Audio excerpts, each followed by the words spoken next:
Princess of Liechtenstein, ladies, gentlemen, and students from Bangkok, Patna and NIST. It is with great pleasure that I welcome you here this morning to the second of 4 speeches being held as part of the second series of Bridges, a dialogue towards a culture of peace.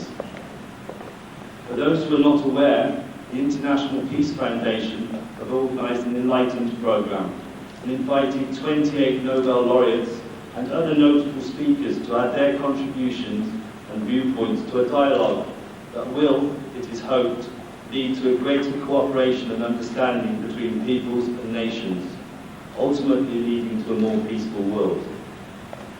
I am very glad that the international school community has been fortunate enough to be included in this programme. It is rare that students are afforded the opportunity to listen and learn from speakers who have made such a positive contribution to the shape of our world. As members of the international community, enjoying the opportunities that living abroad or living outside our own countries afford us, we have to be very aware that all of these opportunities are provided because we are able to maintain peace. All we have to do is look at history books and turn on the television to see how dramatically things and life changes when peace no longer exists. Hence, now and in the future, we must remember these days, and as individuals, take on the responsibility of ensuring that others are also able to enjoy a peaceful world and all that that entails. Today, we are particularly fortunate to have His Royal Highness Prince Alfred of Liechtenstein speak to us. Prince Alfred gives large amounts of his time to working with organisations dedicated to creating a peaceful future. He is chairman of the advisory board of the International Peace Foundation, who organises this series of events. He is the president and co-founder of the Vienna Academy for the Study of the Future, chairman of the founders of the International Peace University, and board member of the Search for Common Ground. Some of you present may also have received information about the UN Global Youth Forums, of which he is also an honorary board member.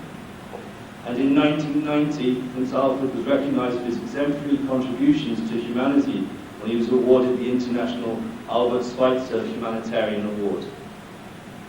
Hence, it is our pleasure to welcome Prince Alfred to the new international school, Thailand, and to ask him to address us this morning on his thoughts about conflict resolution in the modern world.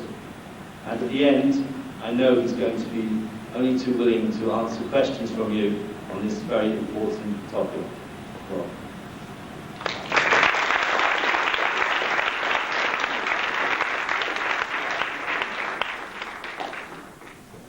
Good morning. I hope everybody is awake and fully here, present. First of all, I want to know how many of you have English as their native language. Can you be so kind to raise your hands? Okay. So it's about maybe 60-70%, because English is of course also not my language, so I think this is one of the common ground we already find, that we are forced to speak in a language which is not our language, which we have to use to just to communicate with each other.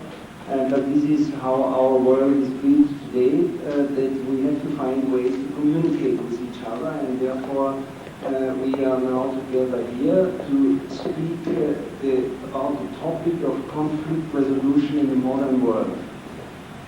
I heard that when, I think last week, Bishop Taylor has been here, that all of you were very eager to ask questions and to enter into a discussion.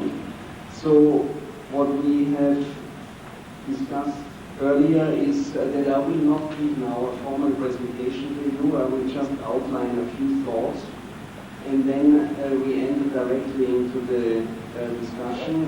So to give a good opportunity to all of you who may have something prepared or have something in your mind, that we discuss this. Conflict resolution in the modern world.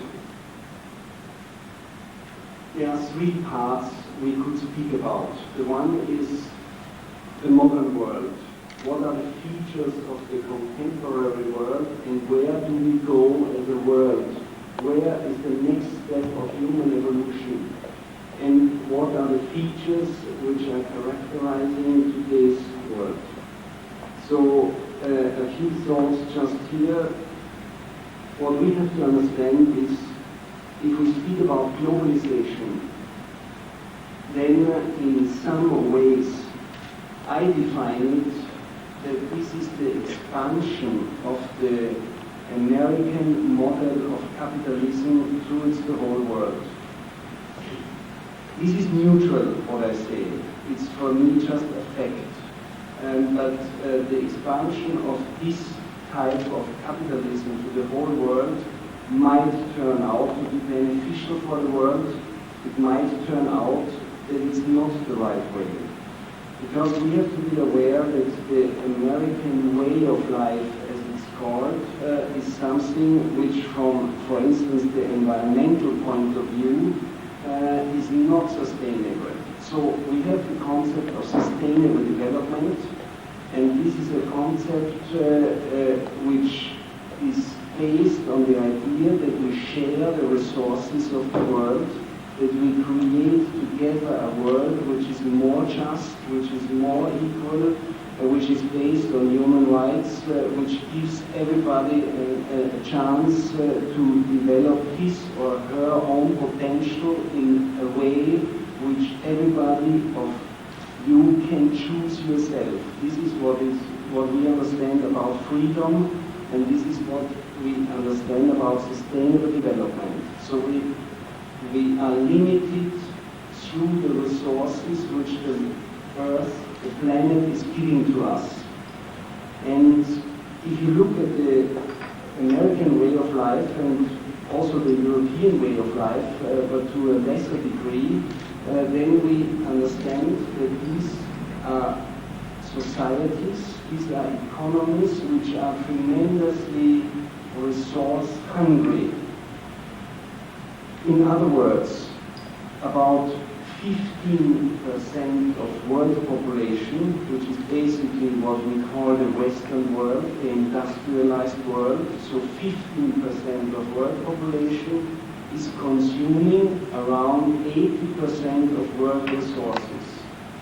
And if you look at this data, then you know that this way of life is neither sustainable nor it's expandable to the whole globe. And this is already the first major conflict into which we are entering, because if we would just imagine that, for instance, China is developing in the next 20 years to such a degree that the Chinese society, the Chinese economy would adopt the American way of life, then we know today by the sheer numbers of the population of China that we don't have enough resources on the planet to sustain such a society or such an economy. I said I will not give a formal presentation. My wife already looks, gives me certain signals here. But this is something we should speak about the modern world, because we are full of contradictions in what's going on here. We are not on the right track. It will not work in this way, and so what this means we have to discuss, or we can discuss, but anyway, to summarize what's going on in our world today is that we are entering, unfortunately, into a period of massive conflicts on all levels and in all geographic areas.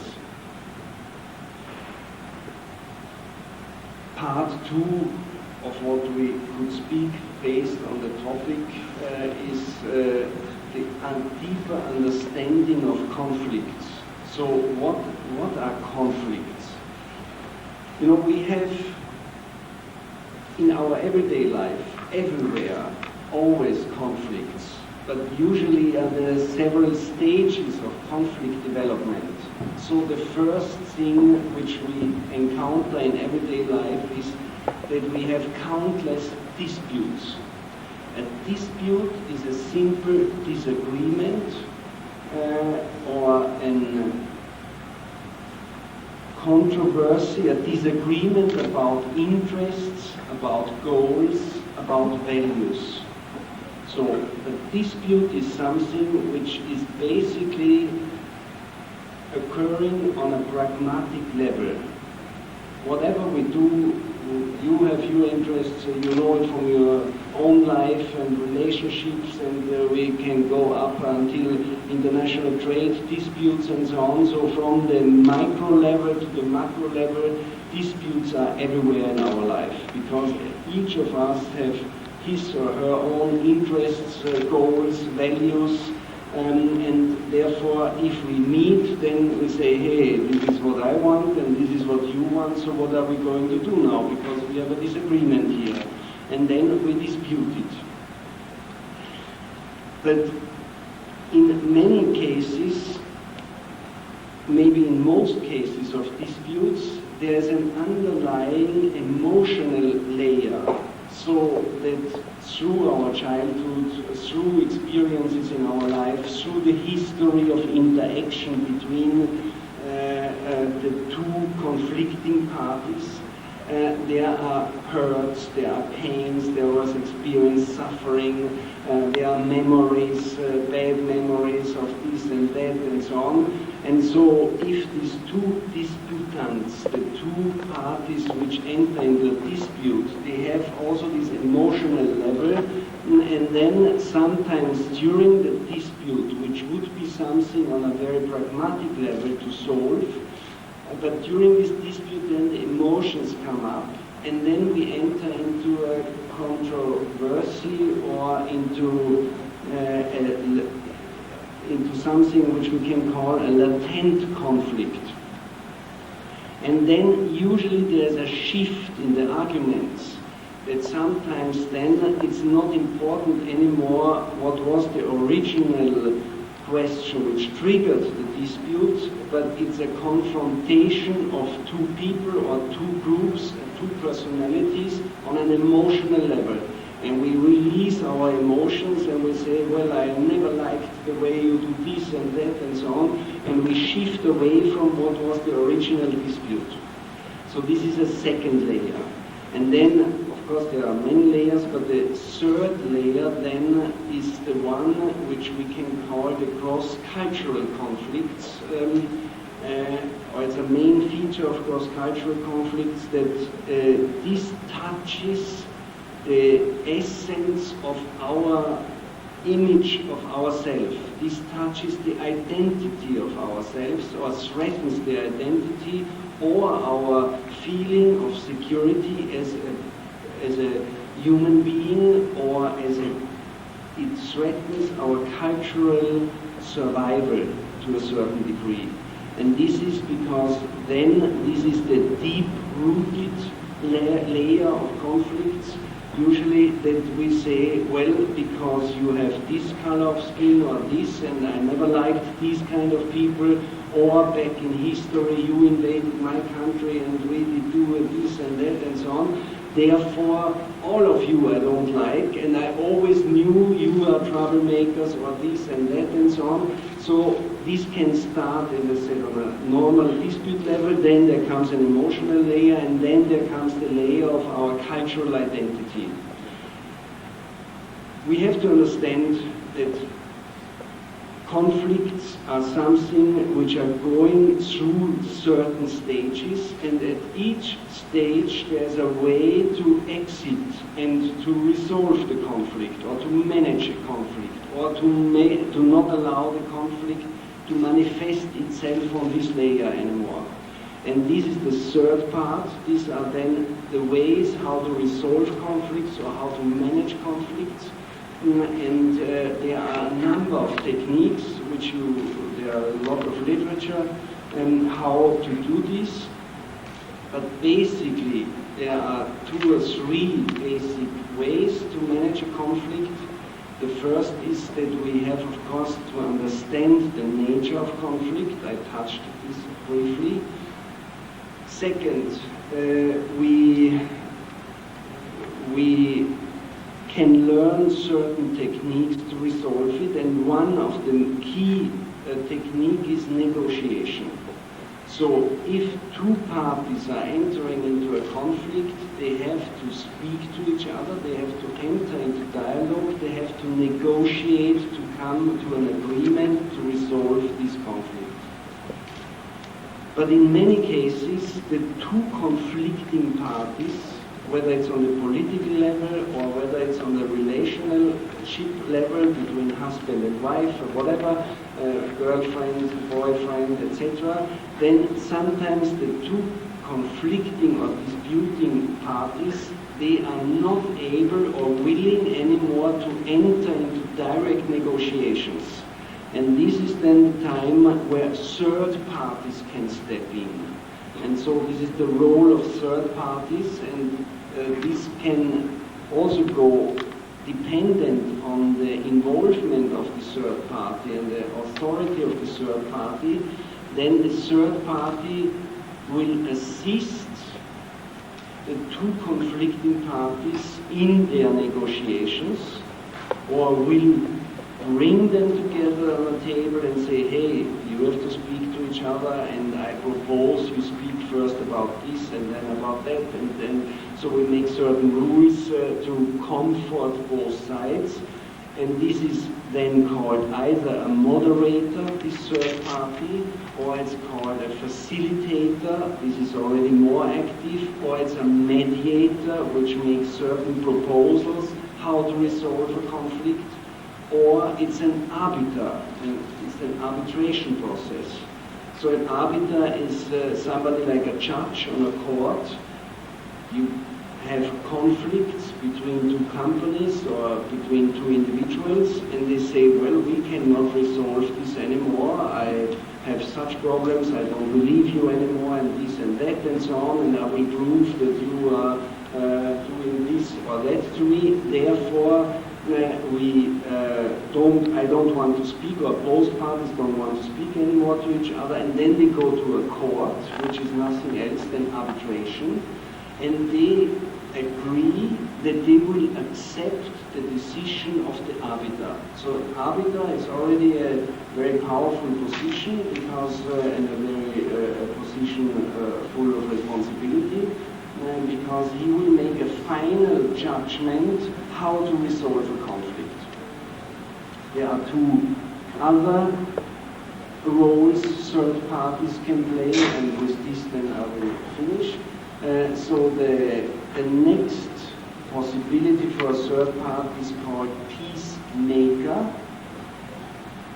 And I have to say that the first 4 roles, moderator, facilitator, mediation, arbitration, in this case, normally the conflicting parties are inviting a third party to assist them.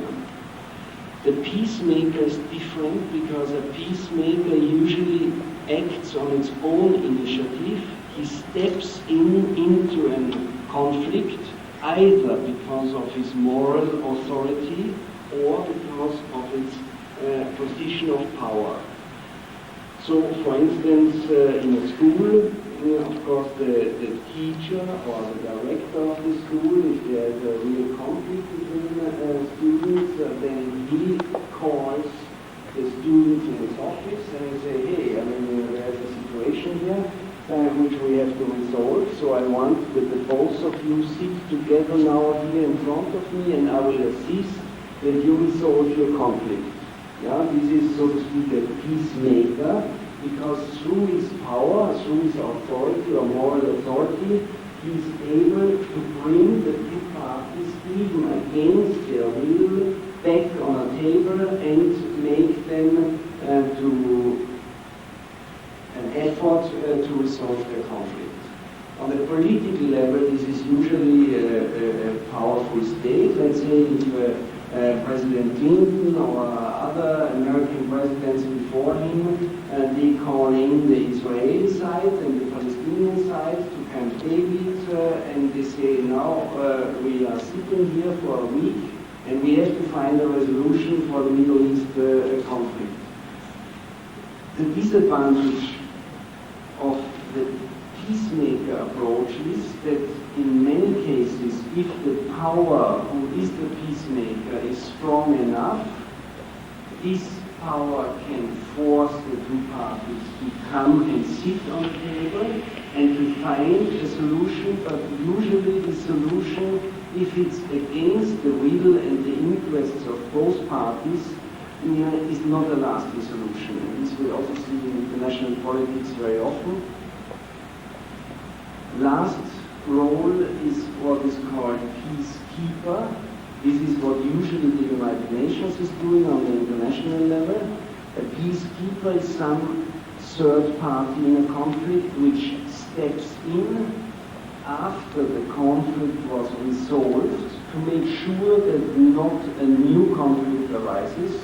For instance, to separate the parties, the conflicting parties, or at least after a ceasefire was achieved between the two parties with the assistance maybe of third parties, but the ceasefire is there, and then the peacekeeper forces or the peacekeepers are coming in to take care that there are no new incidents and separating the conflicting parties so that not a new violent outbreak of this conflict can occur.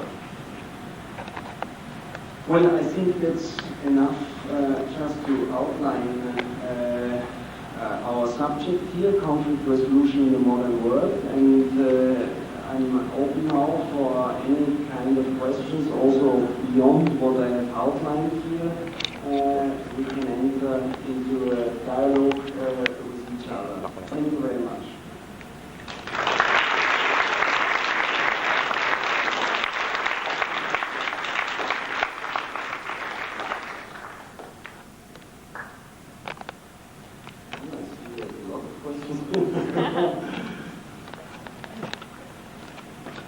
Well, somebody has to step forward. You know, it's always difficult to be the icebreaker, but normally it's the role of the boys. You know, they should have a lot of courage here.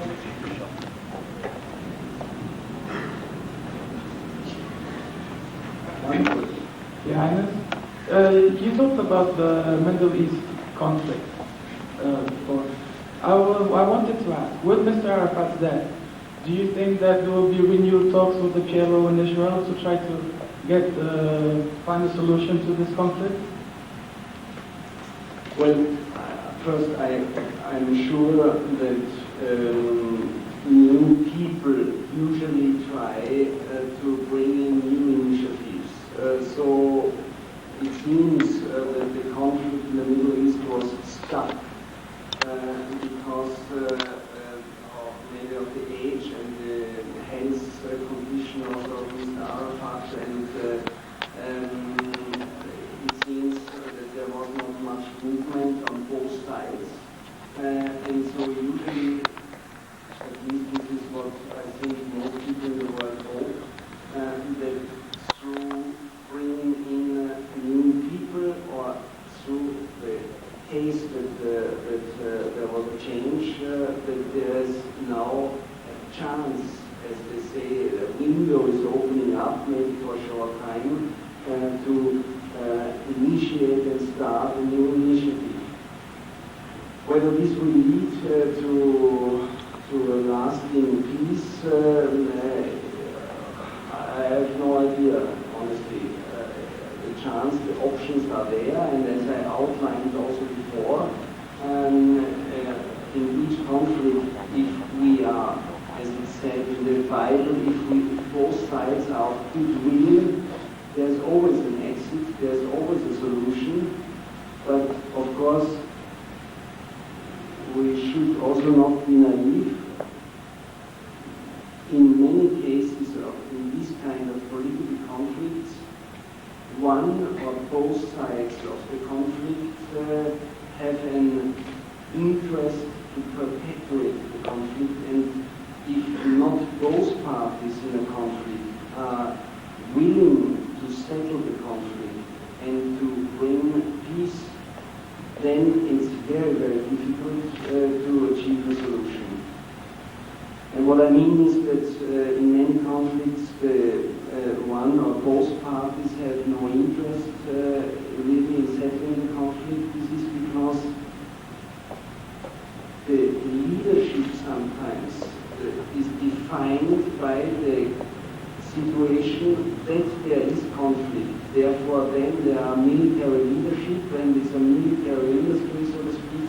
And I don't mean just this, what is called the military industrial complex, but even in each movement around the world, whether you call them freedom fighters or terrorists, which is also just from which side you usually look at the people, and put this label or take this label, but they have been grown up in many cases during the conflict. They got their profile, and this was not also the case, for instance, with Mr. Arafat,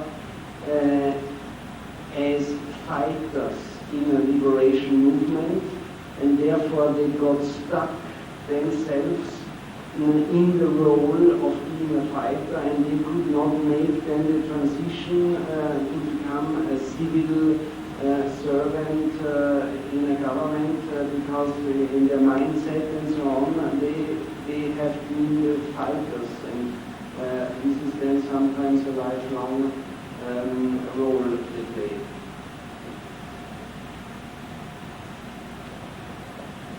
Yes, please.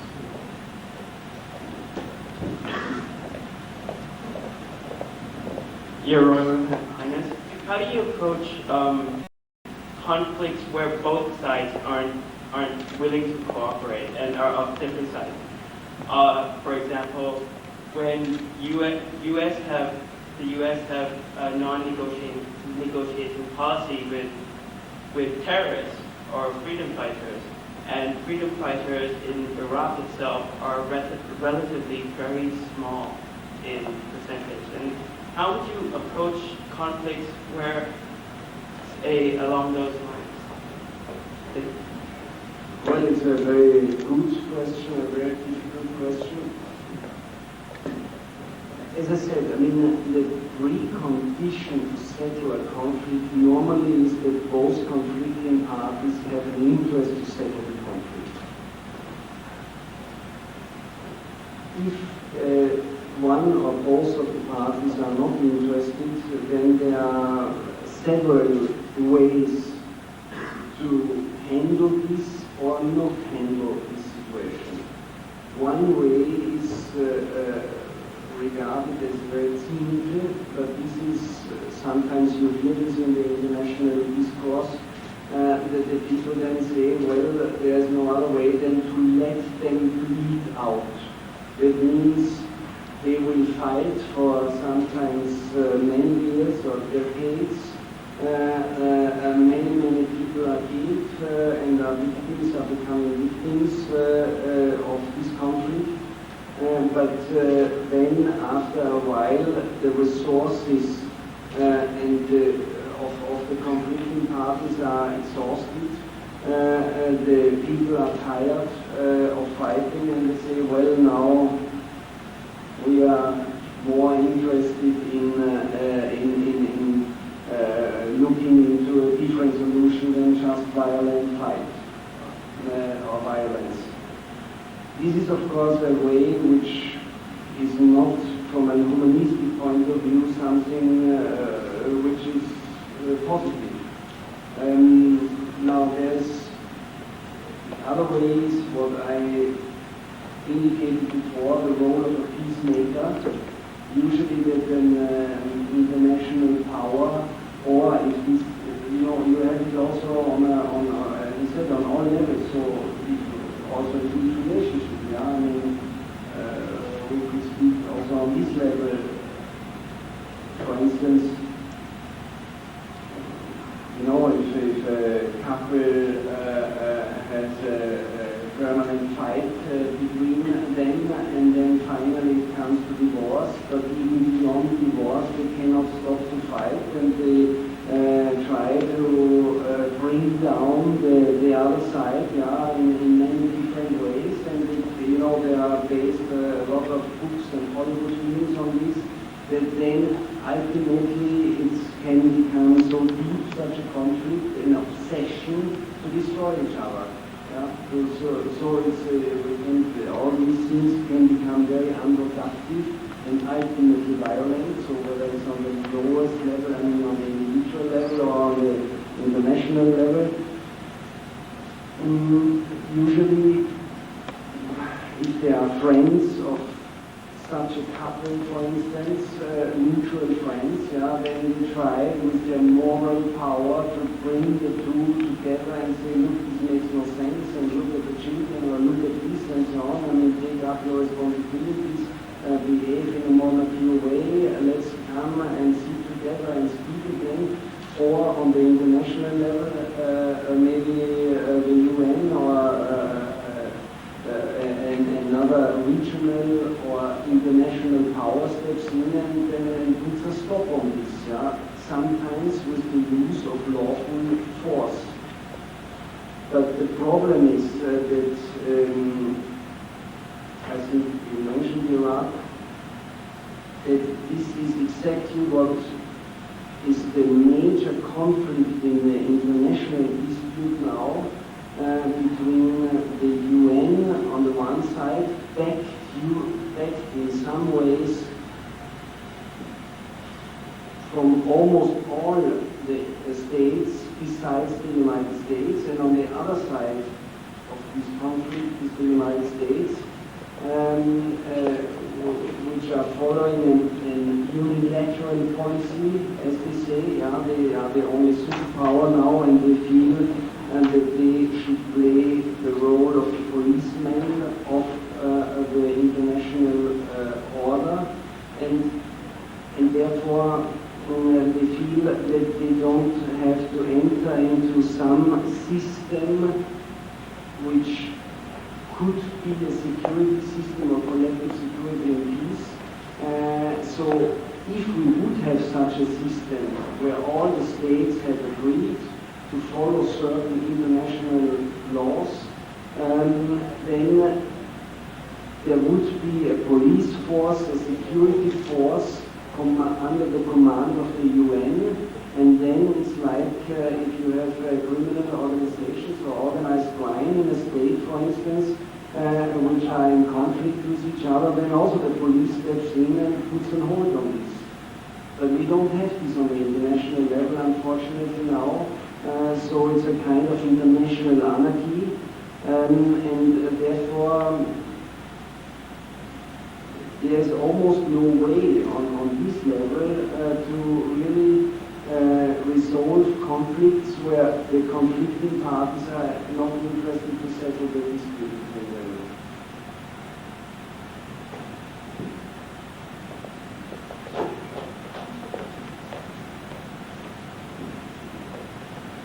Your Highness, Ms. Alfred, I'd like to just ask, you mentioned about the United States acting as a peacemaker. Do you believe that as any one country takes up this role, there's going to be a problem of imposing the will of that country on conflicting parties? How do you propose we prevent any one country from doing so, and maybe perpetuating the conflict more?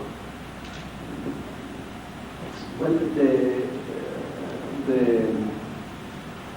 third party, which is either invited by the conflicting parties to assist in a resolution of the conflict, should be neutral and have no interests besides to resolve this conflict. Unfortunately, and this is I think what you asked me, unfortunately this is very rarely the case.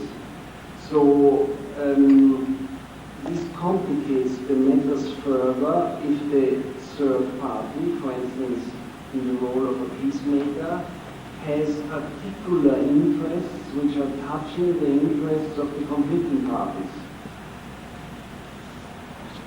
So in other words, people in the international discourse are asking many times why did the United States not step into Rwanda, where maybe 1 or 2 million people were killed in a conflict, and the whole international society kind of stayed out completely and said, well, this is not our business.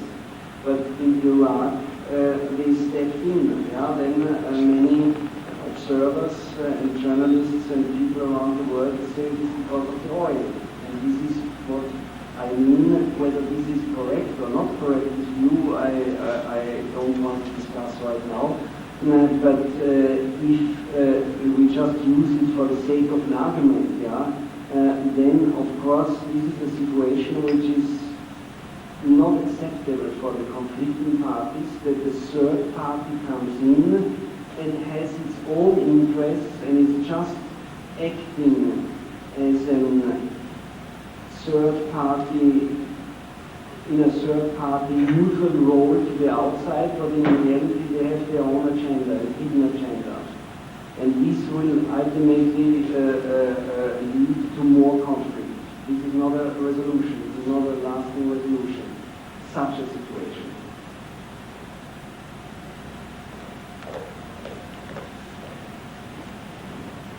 Your Highness, resolving international conflicts through third-party assistance seems overly bureaucratic, which only slows down the resolving process. Why is such bureaucracy necessary? Sorry, now, because of my lack of English, I did not fully understand the question. I'm very sorry. But I congratulate the courage. You are the first lady here who asked the question. It's great. Solving international conflicts through third-party assistance seems overly bureaucratic. And Bureaucratic. yeah. Okay. Why is such bureaucracy necessary?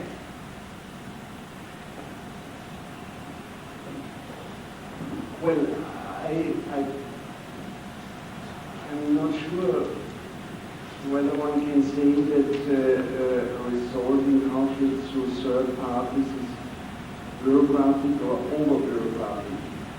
Maybe you have to explain this a little bit more what you mean. But as I said, for instance, if two parties in a conflict, in a trade conflict in a country are going to the court, this is a resolution for the conflict, as I said, in the arbitration. The judge is the arbiter.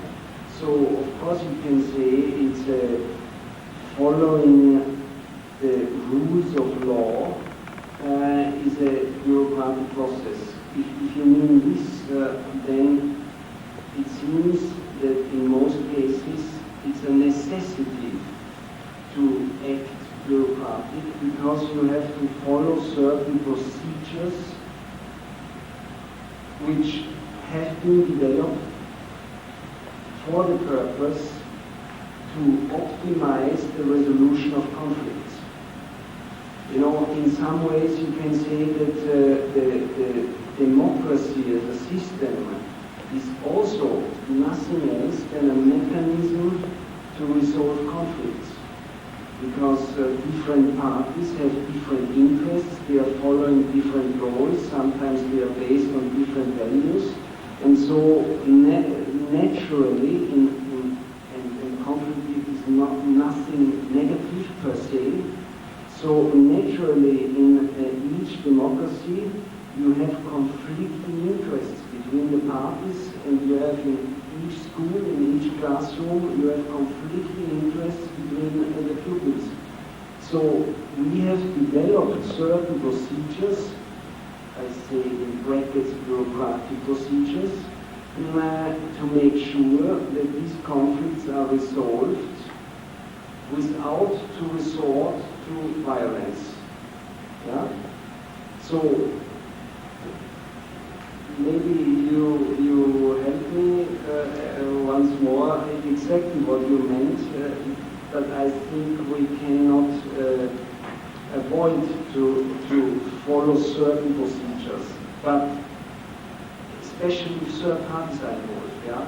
If you have with your boyfriend a conflict, which I'm sure you never have, maybe if just because the boyfriend is a aggressive person, I don't know. Anyway, but if you have a conflict, then I said the way is open for the two conflicting parties to resolve the conflict between them without involving a third party. And this is called negotiation. So you talk it out, yeah, you might scream or yell or not, or you do it in a very rational way, but you follow also certain procedures or rules, more or less psychologically or otherwise, or but this is a way where you can do non-bureaucratic. Well, I was talking on a larger scale. For instance, the UN, what's the point of having to ratify a treaty if countries have already agreed to sign up? I just feel as if there's so many processes you have to go through. And what happens if the conflict is to be resolved quickly? It would be great if the conflict is resolved quickly, spontaneously between the conflicting parties. But I don't know, I mean, maybe there's something in human nature which does not usually allow this. I speak of the different layers of conflicts. So usually the emotional level is very strong and is involved. And then this blocks the people to find this quick spontaneous resolution. I speak yesterday in the National Defense College about the same subject, and there was there have been all the officers and the military and the National Security Council and so on. So at a certain point, the question, and I will do this here too, I did speak about something which I call the mathematics of love. So what is love? Yeah, of course, each of you have a lot of interest probably in this subject and a lot of ideas and romantic memories maybe and so on. But if we try to define what love is and how love appears, where it emerges, then therefore I call it the mathematics of love, so that I can speak also with officers about that we should create a culture of peace and love. And usually people smile a little bit and say, yeah, I mean, it's a utopian dream, it's a very romantic and so on, but therefore I try to develop something which is rational, to speak about love in a rational manner. Now, in mathematics, if you define something, you have necessary conditions that this happens, in this, whatever you treat in mathematics, insufficient conditions. Now, that love can appear or happen, you have to meet a necessary condition in my eyes and a sufficient condition. The necessary condition is the full acceptance of another being. Of course, also of yourself at the same time, yeah? So, in other words, you cannot love somebody if you don't accept this person fully, as this person is, yeah? Because this is then conditional or unconditional love, but usually we speak then about unconditional love, and we say, well, I love you so much, but if I could cut away this from you and cut away this from you, and if you, of course this happens in reality very often, if you would have a different hairstyle, if the color of your skin would be different, if you would wear these different clothes and this, then I would really love you, but since you are like this and this, I don't really love you. Yeah? This is conditional love. But usually we need to accept the person with all the weaknesses and strengths, and we say, and this is the beauty of love, I take you as you are. Yeah? I know you have weaknesses or faults or mistakes and so on, but I take you as you are. So this is the necessary condition, the full acceptance of another being. Sufficient condition is that you say, additional to the necessary, in these mathematical terms, is that you say, I have the wish to make the subject of my love happy. Yeah? So I do everything because I'm in love with you or I love you, I want to make you happy. It's very simple. And if these two things are there, the full acceptance of another and the wish to make the subject of your love happy, then love appears. And now we can define love. And love is an intense state of joy or ecstasy or whatever, of living in coexistence, yeah? Of being and living in coexistence. Now, what means coexistence? Coexistence means that you cooperate with somebody, that you interact with somebody despite the fact that there are disagreements and differences between you. Yeah? You say, well, in the colors of the shoes and the way you have your tie and so on, I disagree with you, but yet I cooperate with you, yet I interact with you because I love you, for instance. Yeah? So this is coexistence, peaceful coexistence, despite disagreements, despite the fact that there are differences between us, we cooperate peacefully, harmoniously, and so on. So love is an intense state of joyfully living in coexistence. Now, if we define this in this way, then you see it's not ridiculous anymore to speak about the culture of love, because this is exactly what we need. Yeah? We have to take each other as we are. We have to accept each other fully. We could make now an agreement, a social contract between us, that we all agree individually and sign it to each other that we do three things, or two things. That we accept each other fully, and that we want to make each other happy. And this is a love declaration, that's all. But this is also a social contract. And so we could change the world if we would create this culture of peace and love. It's so simple.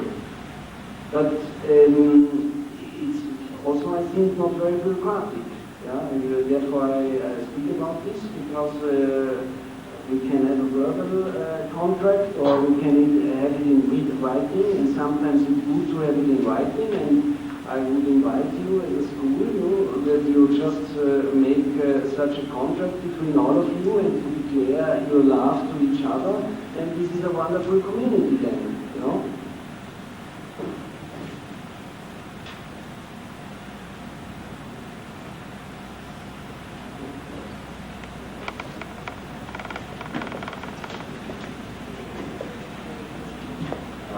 Your Royal Highness,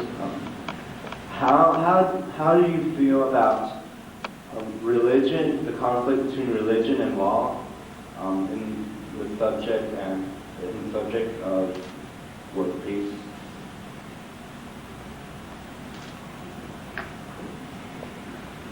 You know, maybe we can speak about wisdom a little bit, since I spoke about love. The issue is, which you raised, is it enough to have justice? Yeah? If we create a society, if we create a world which is based on law, then again, as I said it like with what I call the mathematics of love. This is a necessary condition. We have to have rules, a rule of law as it's called, but it's maybe not enough. This is probably a necessary condition for living in peace and harmony together, that we have the rule of law. But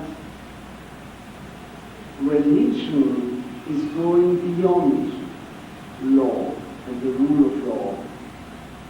Religion, independent of what religion it is dealing with compassion.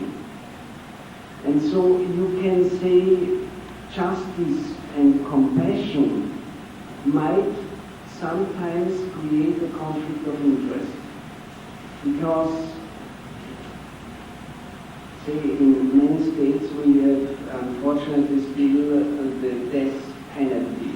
Yeah? So if somebody did kill somebody else in a very brutal manner or in a very greedy manner or whatever, then if this is the rule of this country, the law of this country, we lead probably to finally that this person is sent on the death row. Now, from the point of view of religion, life should be, unfortunately, as we know, and we can speak about religious fundamentalism then, the fanatic aspect of a religion, the dogmatic fanatic aspect, which blends out completely the compassion aspect, but normally each religion praises the compassion, and so from this point of view, from a religious point of view, death penalty is something which is not what we should have, because life is too precious. And you should give probably every being the chance to transform his or her own life and to gain wisdom, even if they did do something which by the sheer base on law would lead to the killing of this person. But on the other hand, probably this is not what, in my understanding, religions are teaching us. Now, I don't know whether I did give you an answer or a way to what you expected, but if you feel that I did not address right what you asked me, so please just ask again.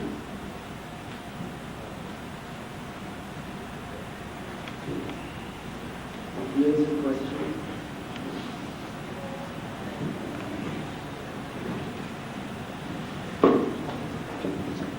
Your Highness, just like to ask, how would you approach a problem where two governments wish to have peace, but the general population does not wish to?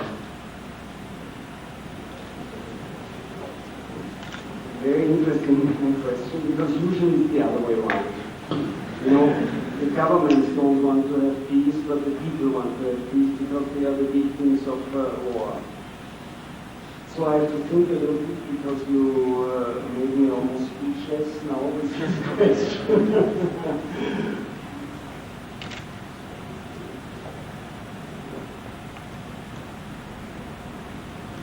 Well, I cannot recall any case where I can really refer to where this happened, honestly. Maybe you have something particularly in your mind. I mean, do you know a case where governments wanted to make peace, but the people did not want to make peace? Sorry, I did not hear. Sorry, that's generally the problem with the countries in South America. It happens very commonly around there. Between, for instance, Between, for example, Argentina, Bolivia, Peru, Chile.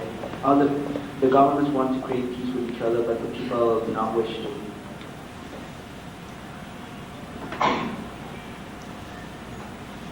Well, I'm still not familiar with a particular case, but it doesn't matter. You see, usually, how do conflicts develop on a broader international scale today? This has to do with the issue of propaganda. But therefore, I was hesitating because usually the governments are doing propaganda to motivate their constituency to fanatize the constituency to follow their interests in the moment, so that they can legitimize their aggression democratically. Now, this is usually what's going on, and if you follow, which I'm sure you did, and also the development before the last Iraq war, then you have seen that unfortunately even the mass media, the big media in the United States and in other parts of the world were turned into propaganda machineries to prepare people to go into war. So this is the normal case. Of course, sometimes you might have parties which have an interest to motivate the broader population to be aggressive or to support an aggressive cause. Also, we are not in government. This might be the case in some countries. I'm not very familiar. So, how do you handle this? You see, if I would be in such a position, in a responsible position in such a government, I think the main instruments you have is education and is, let's say, not propaganda, I don't find the right word, but kind of counter-propaganda, but it should be just to explain to the people, to the population, how they are used by another party to do something which cannot be in their real interest. Because you see, war or civil war or a violent conflict can never be in the interest of the broad population, because ultimately we are only the victims. So this one would have to communicate as such a government with the population, educate them in the best sense, and then you might turn around the situation.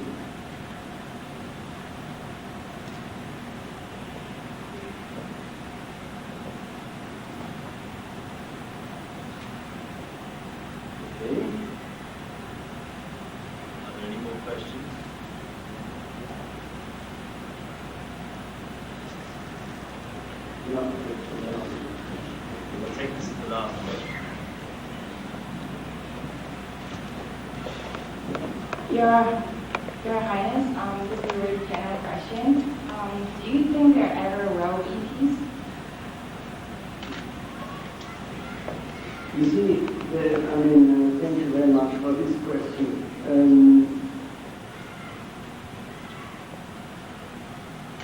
If you look at our contemporary world, and I said in my introduction, currently we just can say that we are entering times of tremendous conflict. So what we see today is just a pre-taste of, unfortunately, probably what will happen in the next 1, 2, 3 decades. Conflict everywhere. So from this point of view, from a realistic point of view, I would have to be very pessimistic. But then, as human beings, we have to make our choices. And one choice would be that we look at the world as it is displayed to us today, as we see it, and then the only reaction would be despair. But we can also choose, and this is great feature of our human potential we can choose hope. And I personally, my answer is that I have chosen hope. So people say to speak in today's world about peace and the culture of peace, etc. This is just an utopian dream. Why shall we bother to speak about this? Yeah? Why shall we put money and efforts into it? It's impossible to achieve it. But I think without hope, we are not complete human beings, you know. And deep inside all human beings, there is the desire for peace, for harmony, for love, for acceptance. So I think that based on this deep desire, which is part of the human nature, that we will be able to change this world one day and to make a better world. You know, there's a lot of poetry, literature, songs and so on. So one, for instance, from John Lennon, as you all know, is, I'm a dreamer. Yeah? So people will say you're just a dreamer, but then, as John Lennon said, I'm not the only one, because if I look around, everywhere in the world there are dreamers, because we have this deep desire. And, especially since you are young people here, it's great that we have this dialogue, because it would be very sad if young people already are in despair, and if they don't have an hope or if they don't have dreams. So this is the privilege of youth, to have dreams. And we can share this capacity we achieve and contribute with this into society, in the legal society and in the broader spectrum of society. We make a change. You see, in my youth, not too long ago, but yes, past, I felt very often powerless. I felt I could not produce a change. I mean, all these giants which are moving around on the planet, these big nations, these big military powers, UN, they are so far away from our reality that we do not feel we can make a change. But we can make a change in the moment that we produce it within ourselves. And we share this new knowledge with our family, with our friends. We learn how to deal with the differences. As I know from school, you concentrate very much in what are the common grounds, what you share. And from there, it's a major basis, because from there you can start to speak about conflicts for different views. But you already have a platform that allows a dialogue. One comment about Palestine and Israel. I was very sad when it started so bad, the new leadership, because in Palestine, because the opposite side decided not to speak. Now, if we don't talk, if we don't share, there's no way out. But the way we talk and the way we share, it's up to our personal growth. It's up to us. If we want to scream, to beat, or we choose to find a more constructive way to develop the dialogue, we achieve different goals. I prefer, with my husband, we work a lot about this, because in a relationship, one has several conflicts. And we choose not to scream when we speak. Or not too loud at least, so the neighbors don't hear us. Because it's so easy to let emotion escalate to a degree that you really can be destructive. And you don't heal these wounds so fast.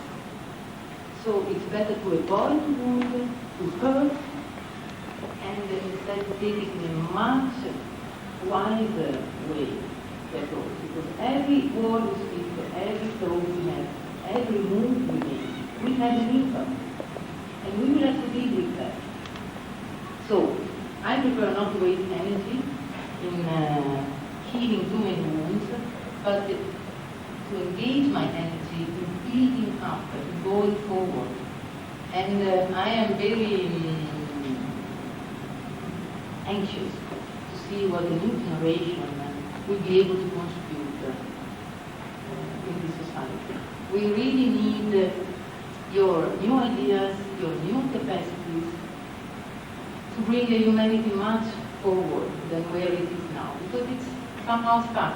When my husband speaks of love and of dreams, I fall in love again, you know, because adults normally don't do this, and they are found kind of naive. But without visions, without dreams, we cannot even, I don't know, if we are not capable to imagine how is the world in peace in 5 years, why should it be in 100 years? You know? Why don't we make a peaceful world in 5 years? You know? So each of us should try to imagine what does it mean for you, a peaceful world? You know? What do you have in a peaceful world? What would you like to see happen in a peaceful world? Because for many people, peace is very boring. They imagine themselves on a, I don't know, sunbed and swimming, time to time, playing tennis, maybe not too much. So, what does it mean for you? What is your vision of a peaceful world? This is the first step to achieve a peaceful world. If we don't imagine, if we don't go beyond all what the others have put in front of us, then we will never achieve. Because we will always feel incapable to reach it. But with imagination, we can create it. So I hope each of you will start to think what is your vision of a peaceful world? What do you want to see happen there?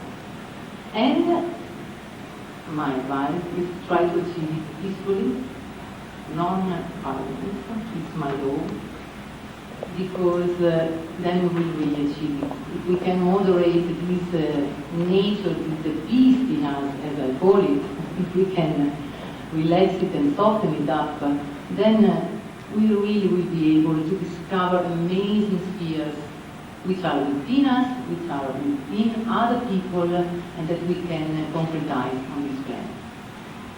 So, I wish you a great work, and I'm looking forward to seeing the success. Thank you.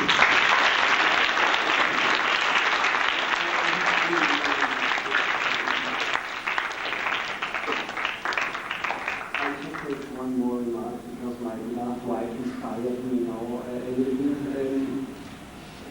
This is also the background of our initiative as the International Peace Foundation. You know, the United Nations proclaimed in the year 2000 the decade of the culture of peace and non-violence, and this is really important for you to know. I'm sure you know it, but to recall it to you.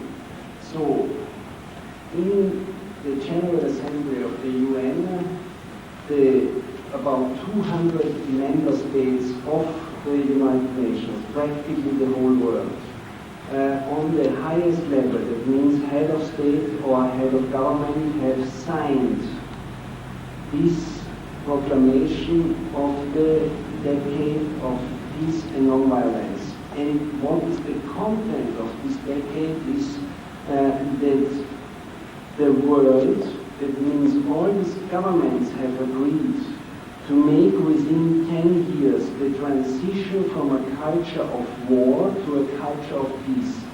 That means, on the paper at least, all governments should be part of this process. Now I think we are in the third year of the decade, and of course, unfortunately,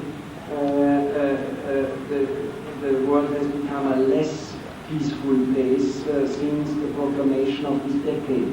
But what is very important, and therefore I mention it here, is also that the major tool in this document of the United Nations is education program. That means that basically all governments have taken up the obligation to introduce conflict resolution and conflict prevention as a part of an obligatory curriculum in schools and on all levels. And I don't know whether you have something like this here already, but within this decade, actually in all schools and everywhere, also university level, kindergarten level, it should become obligatory to teach and to learn conflict resolution and conflict prevention. And this is so important because, as I tried also to tell you, conflict is not something which happens like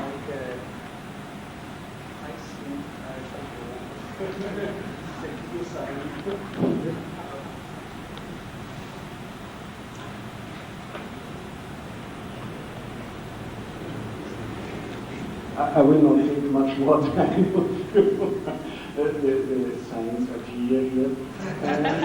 But it's so important that we understand that conflict is not something like a tsunami, you know. It's not something which happens and where we have, as human beings, practically no tools in our hand to stop this. Conflict is something which happens not like a natural disaster, but it's dependent on the conflicting parties. Yeah? It's dependent on the human beings. Without the two egos, without the two personalities have a confrontation with each other, no conflict appears. Yeah? Between things there are no conflicts. Between questions there are no conflicts. You can have different ways to look at the things, but conflict arises because we are human beings and we have our own agenda, etc. But therefore, we can also control conflict, we can manage conflict, and it's a lot of techniques, and we just have to learn this, because once we know that conflict is not like a virus or not like a disease which breaks out and then you cannot stop it, we have to understand that conflict is something which can be cured, which we can manage, which we can resolve, and the tools, many tools are available. And so if we introduce this in schools, yeah, and we learn how to manage conflicts, and if this is going around the whole world, yeah, this knowledge, and it becomes a common knowledge, then we have a chance to enter into a more peaceful world. Because we say, hey, I mean, it's not necessary that conflicts erupt in violence, yeah? It's actually unacceptable. And so the first step is that we banish the idea to settle conflicts in a violent manner from the hearts and minds of all of us.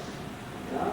If we all would agree in this social contract that it's simply unacceptable to resort to violence to settle a conflict or a dispute, then this would disappear. Of course, we have some oppression in our nature and so on, and we have to learn to handle it. It does not mean that violence disappears immediately or will ever disappear. But then we know that violence is something which is unacceptable, even if it happens. And this is a very important step because if we know we can manage this, we can control it, and we have the tools to do it, then there is no way why we cannot live in a more peaceful world. And this is just what I wanted to say at the end. Thank you very much.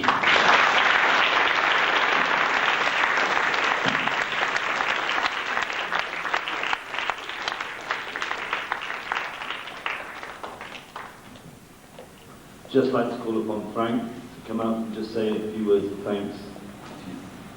Thank you. On behalf of our school and the local international school student body, I'd like to thank Your Royal Highness Prince Alfred for his time and his valuable insights on this topic of modern conflict resolution. It is indeed a great honor to have a speaker of such high global esteem to come to our school and present us with this opportunity to learn more about even conflict resolution, the deeper aspects, or even the analysis and role of love in today's world, romantic as it does sound. I'd like to present a small token of our appreciation as maybe a little souvenir for your visit. Thank you.